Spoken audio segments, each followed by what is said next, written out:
মসজিদের ক্যাশিয়ারের কাছে মসজিদের 1 লক্ষ টাকা আছে, কমিটিকে না জানিয়ে ক্যাশিয়ার এই টাকা দিয়ে ব্যবসা করলে কতটুকু হালাল হবে? মসজিদের ক্যাশিয়ারের কাছে যেই টাকা থাকবে সেই টাকাটা তার কাছে আমানত। এই টাকা কমিটিকে না জানানো না, যদি কমিটিকে জানানো হয় আর কমিটি বলে ঠিক আছে আপনি ব্যবহার করেন, তারপরও তার জন্য ব্যবহার করা জায়েজ। কারণ এই টাকা কমিটির কারণ নিজের টাকা না, এই টাকার মালিককে আল্লাহ। সবাই আল্লাহর ঘরে দিয়ে দিয়েছে আল্লাহকে, আল্লাহর তরফ থেকে আল্লাহর ঘরের খেদমতে ব্যয় করবে কমিটির লোকজন, তারা সেবক মাত্র। এমনকি তারা নিজের পকেটের টাকাও যদি দান করে, দান করার পরে ওইটার ওনার না, ওইটার মালিককে এখন আল্লাহ তাআলা। এই আল্লাহর টাকাটা তিনি কাউকে দেওয়ার এখতিয়ার তার। অনেক ক্যাশিয়াররা আছেন, অনেক কমিটির লোকেরা আছেন, তারা মনে করেন টাকাটাতে পড়েই আছে, আমি একটু ব্যবহার করি না। ভাই, এটা আগুন। ইন্নাল্লাহা ইয়া'মুরুকুম আন তুআদ্দুল আমানাতি ইলা আহলিহা, আল্লাহ নির্দেশ করেছেন আমানত যেন রক্ষা করে। লা দীনা লিমান লা আমানাতা লাহ, ওই ব্যক্তির কোনো ধর্ম নাই, ঈমান নাই যে ব্যক্তির আমানতদারিতা নাই। আপনার কাছে এটা আমানতের টাকা, এটা আপনি খরচ করতে পারবেন না। এটা যেভাবে আছে সেভাবে রাখবেন, প্রয়োজনে শুধুমাত্র ওই মসজিদের কাজে আপনি, কমিটি যখন সিদ্ধান্ত নেবে সেই অনুযায়ী খরচ করবেন ভালো কাজে এবং মসজিদের কল্যাণে। আপনি নিজের কাজে সেটা খরচ, কমিটির লোকজন যদি বলে যে আমরা হাওলাত দিয়ে দিলাম মসজিদের টাকা কাউকে, এই এখতিয়ার কমিটির নাই, কারণ এটা তাদের নিজস্ব টাকা না। কথা কি বুঝাতে পারছি? যারা মৃত ব্যক্তিকে গোসল করাবে তারা কি গোসল করে ঘরে যেতে হবে নাকি গোসল না করলেও চলবে? আমাদের দেশে অনেক এলাকাতে মানুষ মনে করে মুর্দারে গোসল করাইলে সে গোসল করা ছাড়া ঘরে যেতে পারে না। এটা ভুল ধারণা। মুর্দাকে গোসল করাইলে যে গোসল করতে হবে এমন কোনো জরুরি কথা নাই। হ্যাঁ, মুর্দা গোসল করাতে গিয়া পাক না পাক শরীর থেকে বের হয়েছে, নাপাক লাগতে পারে, সেজন্য আপনি গোসল করে ফ্রেশ হয়ে ওঠেন, সেটা ভিন্ন কথা, ভালো কথা। যদি আপনি গোসল করাতে গিয়ে আপনার শরীরে কোনো নাপাক না লাগে, শুধু গোসল করাইছেন, তাতে আপনার গোসল ফরজ হয়ে যায় নাই যে এখন গোসল করানো ছাড়া আপনি কি করতে পারবেন না, বাসায় উঠতে পারবেন না। এটাকে অনেকে জরুরি মনে করে, জরুরি মনে করা যাবে না। বেশিরভাগ ইমাম সাহেব দেখা যায় তাকবীরে তাহরিমা বাঁধার পর সানা আউযু পড়ে না, এতে নামাজের কি পরিমাণ ক্ষতি হবে? ইমাম সাহেব সানা পড়ে না, এটা আপনি কিভাবে জানলেন? সানা কি জোরে পড়ার জিনিস, আস্তে পড়ার জিনিস না? তাহলে ইমাম সাহেব বেচারা পড়লো না, এটা কেমনে বুঝলেন? হ্যাঁ, একটা বুঝার পদ্ধতি আছে অবশ্য। আল্লাহু আকবার বলে হাত বাঁধা যদি সাথে সাথে সে সূরা ফাতিহা শুরু করে দেয়, তাহলে বোঝা গেল যে উনি পড়েন নাই।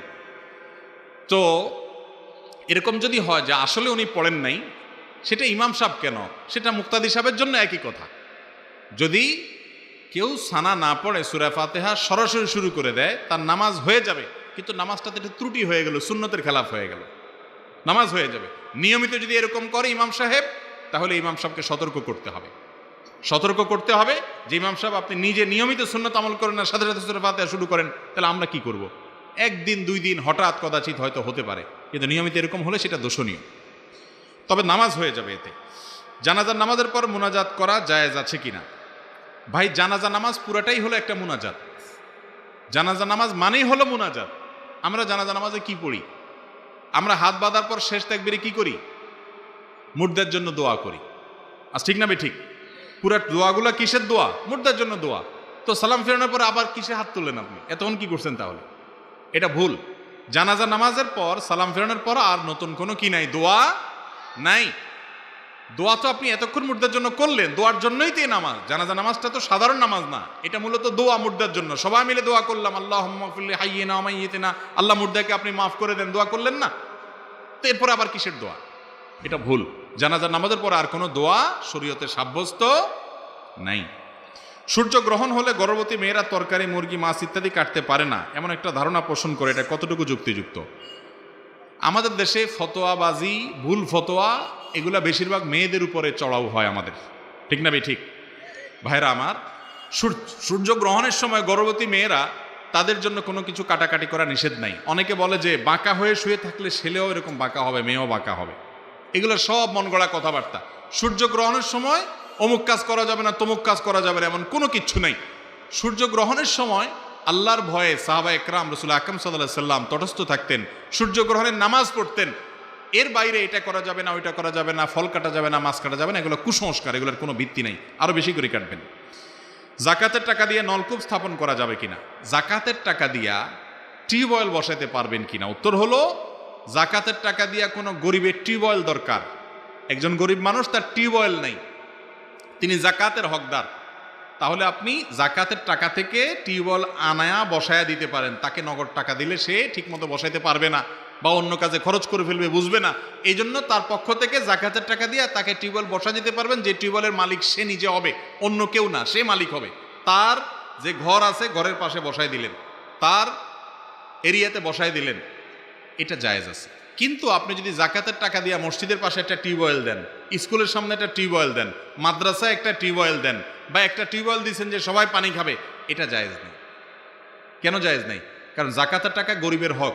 মসজিদে, মাদ্রাসা, রাস্তায় বা সবাইকে যখন খাইতে দিবেন, তখন এটা এককভাবে কারোর মালিক হবে না, ধনী গরিব সবাই খাইতে পারবে। ঠিক না ভাই? ঠিক। ওইটার জন্য আলাদা দিবেন, সেটা হলো সদকায়ে জারিয়া, ওইটাও সওয়াবের কাজ, সবাই খাক, ধনী গরিব সবাই খাক, সেটাও সওয়াবের কাজ, কিন্তু সেটা হলো সদকায়ে জারিয়া। জাকাতেরটা শুধু গরিবকে দিতে হবে, গরিবকে মালিক বানায় দিবেন, তারটা সে অন্যকে দিবে, তার ব্যাপার। কথা কি বুঝাতে পারছি? অতএব কোনো ব্যক্তিকে, ব্যক্তিগতভাবে কোনো অভাবী মানুষকে যদি আপনি টিউবওয়েল বসায় দেন, তার দরকার আছে জাকাতের টাকা দিয়ে, এটা জায়েজ আছে। কিন্তু আপনি টিউবওয়েল বসায় দিলেন, অনেক এলাকাতে দেখা যায় 5-7 ঘরের মানুষ সবাই মিলে টিউবওয়েলে পানি খাবে, কমন ভাবে না, এরকম জায়গায় জাকাতের টাকা দিয়ে বসানো জায়েজ নাই। এমনি সাধারণ টাকা দিয়ে বসাতে পারেন, সদকা জারিয়া সওয়াব হবে। এরপরে প্রশ্ন হলো, আত্মহত্যাকারীর হুকুম কি? আত্মহত্যা করা কবিরা গুনাহ। নবী করিম সাল্লাল্লাহু আলাইহি সাল্লাম আত্মহত্যাকারীর জানাজা নিজে পড়তেন না, উনি নিজে পড়তেন না, অন্যদেরকে বলতেন তোমরা পড়ো, আমি পড়বো না। কেন পড়তেন না? যাতে করে অন্য ব্যক্তিরা আত্মহত্যা করার আগে চিন্তা করে। এই জন্য সুন্নত হলো সমাজের গণ্যমান্য ব্যক্তিরা আত্মহত্যাকারীর জানাজা পড়বে না, ইমাম সাহেব পড়বে না, মুয়াজ্জিন সাহেবকে দিয়ে পড়াবে, যাতে করে অন্যরা কেউ আত্মহত্যা না করে। কারণ ইসলাম আত্মহত্যাকে হারাম করেছে। আত্মহত্যা ওই ব্যক্তি করে যে আল্লাহর রহমতকে বিশ্বাস করে না। যে আল্লাহর রহমতকে বিশ্বাস করে সে কখনো নিরাশ হতে পারে না, সে কখনো আত্মহত্যা করতে পারে না। আল্লাহর উপরে আস্থা তার থাকতে হবে। কিন্তু আবার মনে রাখবেন, আত্মহত্যাকারী কিন্তু কাফের না, তার জন্য দোয়া করা যাবে কি যাবে না? আরো বেশি করে করতে হবে, কারণ সে পাপ করতে করতে দুনিয়া থেকে গেছে। এই জন্য আল্লাহর কাছে আরো মাপ চাইতে হবে তার পক্ষ থেকে বেশি। কেউ আত্মহত্যা করে মারা গেলে সে যে কাফের হয়ে যায়, ব্যাপারটা সেরকম না। কিন্তু সে অপাপিষ্ট এবং অপরাধী। কোনো মুসলমান আত্মহত্যা করতে পারে না। আত্মহত্যা করার মানে হলো আল্লাহর রহমতের প্রতি আমার আশা নাই, নাউজুবিল্লাহ, এটা হতে পারে না।